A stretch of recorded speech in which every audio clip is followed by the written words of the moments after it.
আজকে ঈদের দিন আমরা সবাই একত্র হতে পেরে অত্যন্ত আনন্দিত। আমার অবস্থা এমন, কারোর সঙ্গে দেখা করা আমার বড় কঠিন বিষয়। কাজে আজকে একসঙ্গে এতজনের সঙ্গে দেখা করার সৌভাগ্য পেয়ে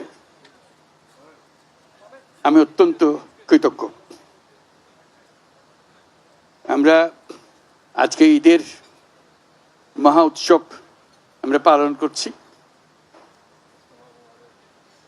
ঈদের বাণীটাই হলো নিজেদের মধ্যে সমঝোতা, অতীতকে পেছনে রেখে সামনের দিকে এগিয়ে যাওয়া।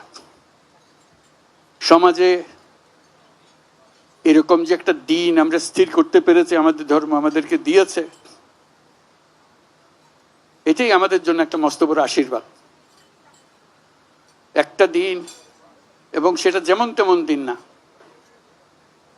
যেমন তেমন ভাবে দেখা করলে হয় না, কোলাকুলি করতে হয়। এটাই ধর্মের বিধান। আমরা কোলাকুলি করি, সবাইকে আপন করে নেই। আজকের দিনটা আপন করে নেওয়ার দিন। আমরা সেই বাণী আমাদের মনে ধারণ করে প্রত্যেকে যেন পরস্পরকে ধারণ করি। যত রকম দূরত্ব ছিল সেই দূরত্ব থেকে আমরা সরে আসতে পারি। এটি সমাজের মঙ্গল, যে কোনো সমাজের মঙ্গল। সেই সমাজের মঙ্গল আমরা যেন আগ্রহ সহকারে নিজেদের মধ্যে আত্মস্থ করতে পারি। সেই জন্য এবারের ঈদ অত্যন্ত গুরুত্বপূর্ণ ঈদ, যাতে আমরা পরস্পরের কাছে আসি, পরস্পরের দূরত্ব থেকে আমরা সরে আসতে পারি, জাতিকে সমাজকে ঐক্যবদ্ধ করতে পারি। কারণ এই ঐক্যবদ্ধ হওয়াটা আমাদের জন্য এই সময়ের জন্য বিশেষভাবে জরুরি। সেটা যেন আমরা অর্জন করতে পারি। আজকের এই মিলন মেলায় আমরা সেই বাণী আত্মস্থ করে সামনের পথে অগ্রসর হব। আমরা পরস্পরের প্রতি সহনশীল হব।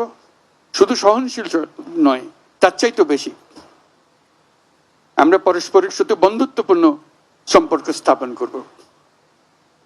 এর মাধ্যমেই সমাজে শান্তি আসে।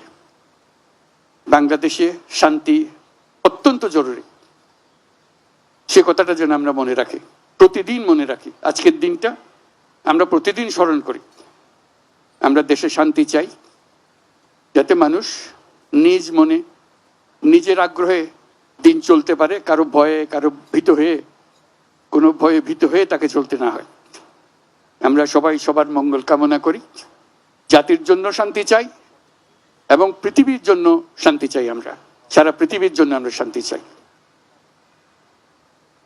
Your Excellencies, I'm just emphasizing that this is a day for unifying the nation, unifying the people, so we can overcome all our distances, all our differences, and build up unity among us. And the nation needs that unity, particularly this time that we are passing through our history. It's very important.